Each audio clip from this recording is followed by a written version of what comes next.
देखिए, सबसे पहले हमारा आधार ये है कि वर्ब बाय यूजर के कंसेप्ट को स्टे किया जाए। अब आज अमेंडमेंट एक्ट आया है। इस अमेंडमेंट एक्ट से हम लोग नाखुश हैं क्योंकि हमारी उम्मीदें बहुत ज्यादा थी। उस उतनी उम्मीदों पे अमेंडमेंट एक्ट नहीं आया, थोड़ा उसमें काफी चीजें हमारे उम्मीद के हिसाब से रह गई। पर जो लीस्ट पार्लियामेंट ने काम किया है वो ये किया है कि वर्ब बाय यूजर, अगर वहां पे डिस्प्यूट है तो वर्ब बाय यूजर नहीं माना जाएगा। दूसरा, पार्लियामेंट ने कहा है कि अगर कोई गवर्नमेंट प्रॉपर्टी वक्फ संपत्ति घोषित हो गई है तो उसको हम वापस लाएंगे। ये लीस्ट एक काम पार्लियामेंट ने इस अमेंडमेंट एक्ट में किया है। अब कल की हियरिंग में ऑनरेबल सुप्रीम कोर्ट ने कहा कि हम इसको थोड़ा इसमें इंटरिम ऑर्डर करना चाहते हैं और उसमें इंटरफियर करना चाहते हैं। तो मेरा सबसे पहला कहना यह है कि सुप्रीम कोर्ट इस मामले की आर्टिकल 32 में डायरेक्ट सुनवाई नहीं कर सकता है, क्योंकि जब ऐसे ही मामले पहले सुप्रीम कोर्ट आए थे तो बोला गया था कि आप हाईकोर्ट जाइए। पिछले 7 साल से 120 याचिकाएं अलग अलग हाईकोर्ट में लंबित है और कोई इंटरिम ऑर्डर जब हमने वक्फ एक्ट 1995 को चुनौती दी थी तो नहीं किया गया है। तो ये एक बहुत ही रॉन्ग प्रेसिडेंट सेट करेगा। Point number 1। पॉइंट नंबर 2, मैं आपको बताना चाहता हूं कि अभी दिल्ली में एक यमुना की रिवर बेड पे एक शिव मंदिर था, उसको तोड़ा गया और ये बोला गया कि भगवान शिव को हमारे प्रोटेक्शन की जरूरत नहीं है। मामला सुप्रीम कोर्ट आया, सुप्रीम कोर्ट ने भी उस ऑर्डर को अपहोल्ड किया।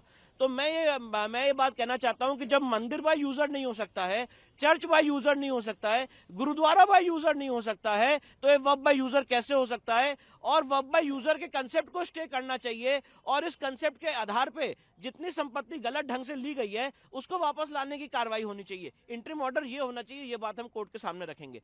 तीसरी सबसे महत्वपूर्ण बात यह है कि वक्फ एक्ट 1995 विद 2025 अमेंडमेंट, ये क्लैरिफिकेशन आना चाहिए कि ये नॉन मुस्लिम्स पे लागू नहीं होता है। मैं इस बात का समर्थन करता हूं कि नॉन मुस्लिम मेंबर्स को वक्फ बोर्ड और वक्फ काउंसिल से हटा दिया जाए, पर साथ में यह भी आना चाहिए कि वक्फ एक्ट 1995 या उसमें की गई कोई भी कार्रवाई नॉन मुस्लिम्स के ऊपर लागू नहीं होती है। आप तो पूरा जो एक्ट है 1995 का उसे ही खत्म करने की कोर्ट से मांग कर रहे हैं। मैंने पूरा एक्ट खत्म करने की मांग नहीं की है। उस एक्ट में अभी भी जो प्रोविजंस हैं, जो रह गए हैं, जो गलत हैं, उसको खत्म करने की मांग की। फॉर एग्जांपल शामलद्दा, जो विलेज गांव समाज की संपत्ति मानी जाती है, उसको अभी तक नहीं हटाया गया, उसको खत्म करने की मांग की है। सेक्शन 6 में जो पर्सन एग्रीव्ड शब्द यूज है, जिसकी श्रेणी में नॉन मुस्लिम्स भी आते हैं, उसको खत्म करने की मांग की है। सेक्शन 8 में टैक्स पेयर्स के मनी को वक्फ के सर्वे में उपयोग करना का जो प्रावधान है उसको खत्म करने की मांग की है। सेक्शन आपका 36 जिसमें डबल रजिस्ट्रेशन का प्रोविजन है, कोई अपॉर्चुनिटी ऑफ हियरिंग देने का प्रोविजन नहीं, उसको खत्म करने की मांग की है। सेक्शन 41 में फिर से रजिस्ट्रेशन का प्रोविजन है, उसको खत्म करने की मांग की है। इंक्रोचमेंट हटाने के लिए जो स्पेशल पावर दी गई है सेक्शन 52, 53, 54 में, उसको खत्म करने की मांग की है। वक्फ ट्राइब्यूनल को खत्म करने की मांग की है। सेक्शन 89 में वक्फ के खिलाफ केस फाइल करना है तो नोटिस देना पड़ेगा, उसको खत्म करने की मांग की है। सेक्शन 101 में वक्फ को जो पब्लिक सर्वेंट का दर्जा दिया गया है, वक्फ बोर्ड के जितने लोग हैं उनको खत्म करने की मांग की है। तो इन सारे फिर मांगों पे भी सुप्रीम कोर्ट का हमारा निवेदन है, सुनवाई होनी चाहिए और इस पे भी इंटरिम ऑर्डर पास होना चाहिए। सर, कल भी सुप्रीम कोर्ट का रुख था कि एक इंटरिम आदेश जो है जारी कर दिया जाए, तो आज उसे रुकवाने के लिए आपकी क्या मुख्य दलील है? मेरा सबसे पहला कहना यह है कि जब हिंदू समाज का मंदिर तोड़ा जाता है जो पब्लिक लैंड पे होता है, अभी आपने हाल ही में देखा कि दिल्ली में 3 मंदिर जो मयूर विहार फेज 2 में थे, उसको जब तोड़ा जा रहा था सीधे सुप्रीम कोर्ट आए थे तो बोला गया सुप्रीम कोर्ट क्यों आ गए सीधे। जब वक्फ को लेके हम सुप्रीम कोर्ट आए थे सीधे तो बोला गया सुप्रीम कोर्ट सीधे क्यों आ गए। और 7 साल से पूरा समाज इस देश के अलग अलग हाईकोर्ट में स्ट्रगल कर रहा है। 140 से ज्यादा याचिकाएं देश के अलग अलग हाईकोर्ट में दायर हो चुकी हैं, आज तक कोई इंटरिम रिलीफ नहीं मिली है।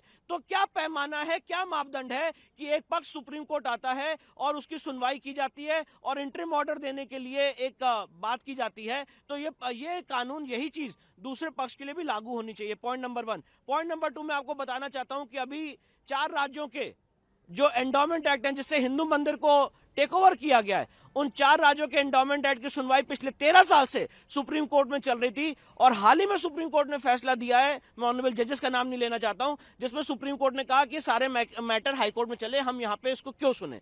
तो जो ये एक बात है कि हम यहां पे डायरेक्टली इसको क्यों सुने, ये सवाल इस केस में क्यों नहीं पूछा जा रहा है, ये सारी बातें हम कोर्ट के सामने रखेंगे। तो क्या संभावना यह है कि जो रेलेवेंट हाई कोर्ट है उनके पास भेज दिया जाए? मेरा ये प्रपोजिशन है, मेरा ये सजेशन है कि सारे मामले एक हाई कोर्ट में भेज दिए जाएं और उसकी कॉन्स्टिट्यूशन बेंच बना दी जाए और उसकी 6 महीने के अंदर सुनवाई हो जाए।